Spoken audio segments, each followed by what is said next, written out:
Hoje, alguns dos principais desafios enfrentados pelos micro e pequenas empresas são o excesso de tributos, a burocratização e o difícil acesso a linhas de crédito. Quem explica é o especialista Carlos Mussi. Vamos ver.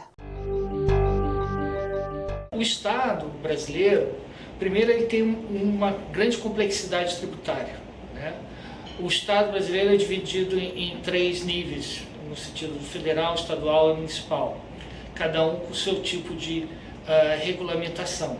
Também há uma certa dificuldade, não somente para abrir, mas a maior dificuldade hoje, e aparentemente a mais resistente à mudança, é a dificuldade para fechar uma empresa. E, portanto, o Estado se torna, como eu coloquei, um sócio, quase que sócio imaginário e real desde o início da sua ideia sobre o seu empreendimento. Porque ele vai começar a cobrar seus impostos, vai exigir toda uma regulamentação. Primeiro, quer dizer, nós temos todo um histórico de um sistema bancário muito pouco hospitaleiro ao pequeno e médio empresário em geral. Ele tem que quase que buscar recursos próprios ou da família, ou via empréstimos com outros, e não via o sistema bancário, porque é um sistema ainda muito caracterizado por a ideia de garantias, no qual muitas vezes as pessoas não têm, né? E muito avesso a risco, dado que a rentabilidade dele é assegurada, ainda que menor, em outros tipos de aplicações, em outros tipos de empréstimos para eles muito mais seguros, né? Portanto, o pequeno e médio empresário tem essa dificuldade de criar um histórico de crédito. A gente falou um pouco da cultura, né, de todos esses tons de cinza que a gente vê, que é possível ver quando se olha a realidade. E aí você tem as soluções que vem crescendo. O microcrédito produtivo orientado foi uma solução que começou a ser posta nesse momento ainda de crescimento econômico como algo para poder fomentar de fato esses pequenos negócios. Que outras soluções você enxerga no campo que podem ser respostas ao que a gente está falando de uma política mais direcionada a resolver os problemas da micro e pequena empresa na diversidade e na pluralidade que eles existem? A primeira coisa é a gente ter ideia que a gente não vai ter política para a microempresa, né? Você tem que entender, né? Você precisa criar algum tipo de categorização para poder direcionar instrumentos específicos para necessidades diferentes. Você pegar no setor de alimentos, de serviços de alimentos, duas empresas do mesmo porte, do mesmo setor.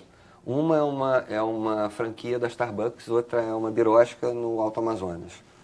As necessidades e até a perspectiva do empresário é muito diferente. Né? Talvez esse cara da Starbucks queira abrir outra filial e crescer e ter uma rede, aquele lá está gerando emprego para ele, para a família dele. Está ótimo ali. Tá. E não adianta, você vai oferecer financiamento para ele e ele fala, não, doutor, obrigado, eu estou bem assim. Né? São realidades muito diferentes que a gente primeiro precisa entender na hora de desenhar a política pública.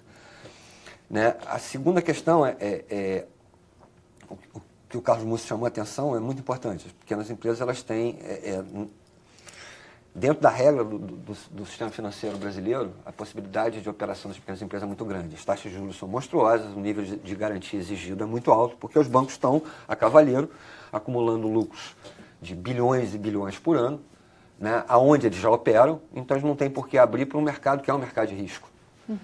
Né?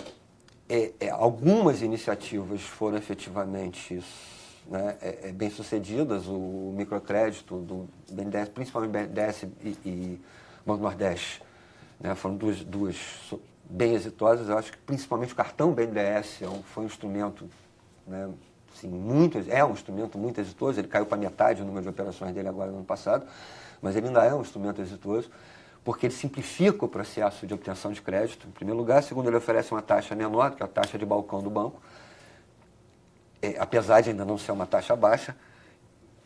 Terceiro, que ele está diretamente vinculado ao financiamento de bem de capital.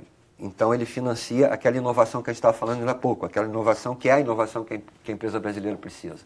E terceiro, ele está vinculado à aquisição de equipamentos da indústria brasileira. Então, você também gera demanda para pequenas, médias empresas brasileiras que fabricam bens de capital. Então, ele é um instrumento bastante exitoso. Agora, o problema é que se a gente olha eles e outros, né, um dos capítulos do livro fala isso, a gente tem só a nível federal, e a gente não entrou no estadual e no municipal, você tem uma miríade enorme de políticas públicas voltadas para apoio à pequena empresa. O próprio Mussi, ele fala uma coisa que é muito interessante. Ele fala que microempresa é igual ao discurso de Miss. Né? Toda Miss, quando entrevista, o que você quer para o mundo? Ela fala, eu quero implantar a paz. Quando você pergunta para qualquer agente público, qualquer político, qualquer candidato, né? Qual é a sua prioridade? As pequenas empresas. Todo mundo fala em pequena empresa. Se você olhar, não tem nenhuma política pública, nenhum plano de desenvolvimento, nada que não tenha uma linha para pequena empresa. E aí você começa a gerar uma miríade de instrumentos dispersos, né, não coordenados, não focalizados. Então você, na verdade, não tem uma política para pequena empresa. Você tem um monte de instrumentos dispersos. Na verdade, você não tem um projeto de país, aquilo que a gente falou lá no primeiro bloco. Você não tem um projeto nacional de país que coloque a pequena empresa no centro do processo de desenvolvimento, como é em outros países. O mercado interno no centro do processo de desenvolvimento, esse mercado interno ele é sustentado pela pequena empresa. Então, o que a gente vê é a pequena empresa brigando pela migalha que cai do prato, e não para estar dentro do prato. E quem consegue brigar pela migalha que cai do prato são exatamente os segmentos das pequenas empresas mais organizados, que têm associações e tal, que na verdade são os que menos precisam, mas eles conseguem fazer lobby. Tem voz, né? Eles têm voz e conseguem. A grande massa sequer é atendida por isso. Agora, a gente já está caminhando para o final do programa e eu queria saber do autor do livro, né? O objetivo foi lançar luzes sobre essas questões que a gente conseguiu falar de um pouquinho delas, mas tem muito mais no livro. Depois a gente vai deixar o link para vocês acessarem essa publicação. Mas quais são as expectativas pós-lançamento do livro? Que eu já sei que o livro já está quase esgotado, né? A ideia foi trazer para o debate. Quer dizer, a pequena empresa, eu acho que ela, não vou te dizer que ela não é estudada, você tem estudos de pequena empresa, mas eu acho que ainda bem aquém do que elas representam na economia do país. Também estão esparsos e dispersos, né? E a gente, quando você fala em pequena empresa, você está falando 50% do trabalho no Brasil é informal.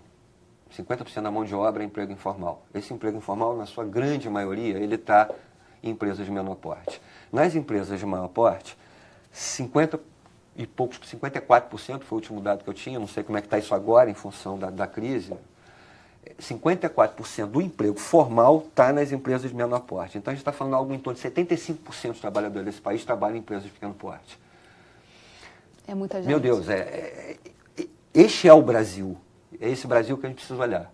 Então a ideia foi tentar trazer um pouco disso, trazer isso para o debate do Estado, das políticas públicas, para o debate acadêmico, né, para a gente começar a tentar olhar, acender uma luz para esse mundo que está no escuro, que eu não vejo a possibilidade da gente fazer uma trajetória de desenvolvimento, de inclusão e de acabar, de superar essa desigualdade de renda, né, imoral quase que a gente tem nesse país, sem olhar para esse mundo da empresa de pequeno porte. E para uma segunda fase tem também esse olhar para o campo, né? Quer dizer, tentar entender que essas realidades se diferem ainda mais quando você vira para a área rural. Para a área rural, porque aí é um modelo concentrador ainda maior, você tem, né, o grande negócio rural, numa parte do país você tem a pequena propriedade de produtividade muito baixa, de quase, né, que mal chega à subsistência. Mas em outras regiões você tem pequenas propriedades produtivas que exportam na fruticultura do sul. Então você tem um outro universo, né, com uma associação de porte também, que é bastante interessante, que pode trazer soluções enriquecedoras e que precisa ser melhor entendido também. Infelizmente o Rio em Foco chegou ao fim. Obrigada a você de novo por estar aqui com a gente. Eu que agradeço assim, muitíssimo. A gente não produz para botar na estante, né? Então assim, é uma oportunidade de mostrar um pouquinho do trabalho que a gente está fazendo. E eu agradeço você também, telespectador, que acompanha a nossa programação. A gente se vê no próximo programa. Aproveita e segue a gente nas redes sociais, Facebook, Instagram e Twitter. Você também pode enviar dúvidas e sugestões para rioinfoco@lerj.rj.gov.br ou para o nosso WhatsApp 21 98890 4709. TV Alerj, o canal do Povo Fluminense. Até a próxima.